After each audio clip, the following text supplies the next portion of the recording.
দুর্নীতির অন্যতম উৎস। রাসূল সাল্লাল্লাহু আলাইহি ওয়াসাল্লাম ঘুরছে নাই ভাই জাহান্নামে। এই জাহান্নামের হাত থেকে বাঁচানোর জন্য যারাই ঘুষ চাইলে তার জবাব হচ্ছে ঘুষ চাইলে মারবেন ঘুষি, জনগণ হবে খুশি।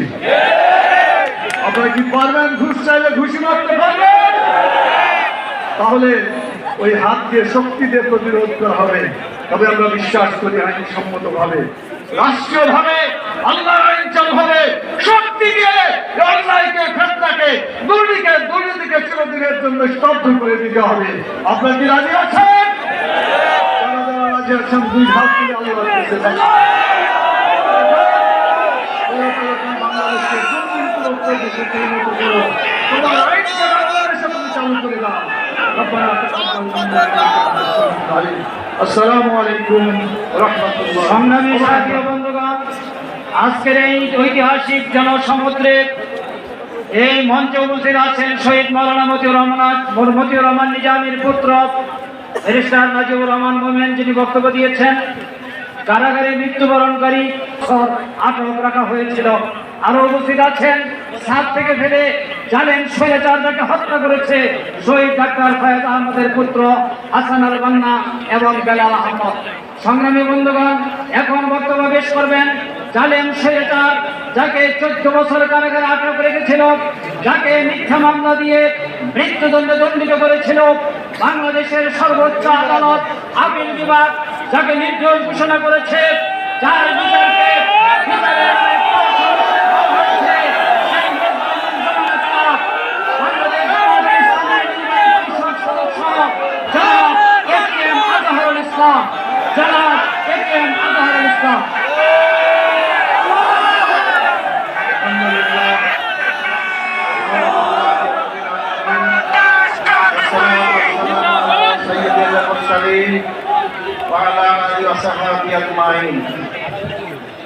আজকের এই বিশাল জনসমুদ্রের সম্মানিত সভাপতি বাংলাদেশ জামাত ইসলামের, এই জন্য আমি খুব সংক্ষিপ্ত সময় আপনাদের সঙ্গে দু একটি কথা বলবো ইনশাআল্লাহ। সংগ্রামী বন্ধুগণ, আমি 14 বছর জানেন স্বৈরাচারী সরকারের কারাগারে বন্দী ছিলাম। আমাকে ফাঁসির কাছে ঝুলানোর সমস্ত আয়োজন করা হয়েছিল। আল্লাহ শেষ রহমত, একটা কথা আছে, রাখে আল্লাহ মারে কে। আমাকে বাঁচিয়ে রেখেছেন। জুলাই আগস্টের বিপ্লবী সেই ভাইদের রক্ত ত্যাগ কোরবানির বিনিময়ে নতুন স্বাধীন বাংলাদেশ, আমিও নতুনভাবে স্বাধীনতা অর্জন করেছি। বাংলাদেশের কারাগার থেকে মুক্ত আকাশে আপনাদের সম্মিলিত হয়েছি। আমি ফাঁসির মঞ্চ থেকে আজকে লক্ষ জনতার মঞ্চে হাজির হতে পেরেছি, আলহামদুলিল্লাহ। সংগ্রামী ভাই ও বন্ধুগণ, আমার অতীত যারা নেতৃবৃন্দ ছিলেন তাদেরকে হত্যা করা হয়েছে। আমার রায়ে সুপ্রিম কোর্টের 7 জন বিচারপতি একমত হয়ে এটাকে একটা সাজানো নাটক আখ্যায়িত করেছেন। আমাকে জুডিশিয়ারি কিলিং এর মাধ্যমে আমাদের ভাইদের হত্যা করা হয়েছে, আমাকে হত্যার আয়োজন করা হয়েছিল। আমি আজকের এই বিশাল জনসমুদ্রের মধ্য দিয়ে সরকারের কাছে জোর দাবি জানাতে চাই, আমাদের যে 10 জন ভাইকে কারাগারে শহীদ করা হয়েছে, 5 জন সরাসরি ফাঁসির মঞ্চে ঝুলিয়ে 5 জনকে বিনা চিকিৎসায় কারাগারে হত্যা করা হয়েছে। এই হত্যাকাণ্ডের সঙ্গে যারা যেখানে যেভাবে যতটুকু জড়িত তাদেরকে আইনের আওতায় নিয়ে আসতে হবে, তাদের শাস্তির বিধান করতে হবে, তাদেরকে ক্ষতিপূরণ দিতে হবে, নিশ্চিহ্ন করা যাবে।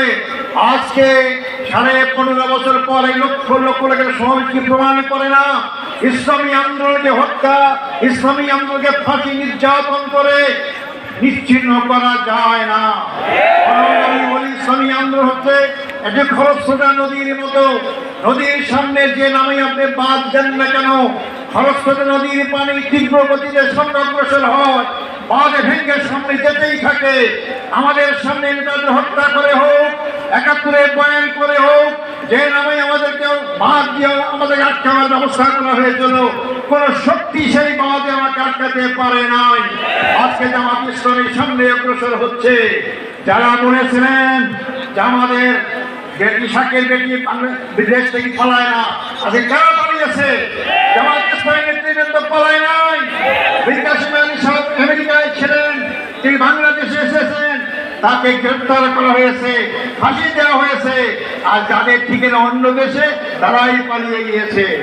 বাংলাদেশের জামাত ইসলামী ভিত্তি জনগণের শিকড়ে গঠিত রয়েছে। আমাদেরকে উপরে ফেলতে কেউ পারবেন না।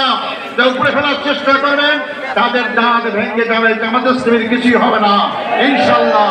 সংগ্রামী ভাই বন্ধুগণ, আমি শেষ কথা বলতে চাই, 54 বছরে বাংলাদেশ দেখলাম, এই 54 বছরে বাংলাদেশের ভাগ্যের পরিবর্তন হয় নাই। আর জনগণের নেতার পরিবর্তন হয়েছে, তাদের অনেক বাণিজ্যিক হয়েছে, জনতার পরিবর্তন হয় নাই। জামাত ইসলামী তার প্রতিষ্ঠার লগ্ন থেকেই বিশ্বাস করে মানুষের তৈরি আইন যে মানুষের ভাগ্যের পরিবর্তন হয় না, যে ভাগ্যে তাদের বিগত 5 বছরের শাসনে একটি পয়সা দুর্নীতির প্রমাণ কেউ পেশ করতে পারে নাই। এই জাতীয় লোকরা যদি আগামী দিনে নির্বাচনে জয়লাভ করে ক্ষমতায় যায় আর সংসদে জানলার আইন পাস করে, তাহলে অবশ্যই বাংলাদেশে আগামী মানুষের ভাগ্যের পরিবর্তন হবে। সংগ্রামী ভাই বন্ধুগণ, শেষ কথা হচ্ছে, বাংলাদেশ জামাত ইসলামী প্রচলিত অর্থে কোনো রাজনৈতিক দল নয়। মনে রাখবেন, বাংলাদেশ জামাত ইসলামী প্রচলিত অর্থে কোন ধর্মীয় দল নয়। বাংলাদেশ জামাত ইসলামী পূর্ণাঙ্গ ইসলামী আন্দোলন। ইসলামের বাইরে আমাদের কোনো সম্পর্ক নেই। মানবিক সমাজ গঠন করতে চাই, মানব রচিত আইন দিয়ে মানবিক সমাজ গঠন হবে না। মানুষ মানুষের পক্ষে বিপক্ষে আইন তৈরি করতে পারে, আল্লাহর আইন সবার পক্ষে, জনগণের পক্ষে, সৃষ্টিমান মানুষের পক্ষে। আল্লাহর আইনের একমাত্র মানুষের মানবিক সমাজ গঠন করতে পারে। আসুন সে মানবিক সমাজ গঠনের জন্য আল্লাহর আইনের সৎলোক শাসন প্রতিষ্ঠার আন্দোলনে আমরা শরীক হই। আল্লাহ সবাইকে সেই তৌফিক দান করুক। আল্লাহ হাফেজ। বাংলাদেশ জিন্দাবাদ। জামাত ইসলামী বাংলাদেশ জিন্দাবাদ। আসসালামু আলাইকুম রহমতুল্লাহ ওয়া বারাকাতুহু। আলহামদুলিল্লাহ।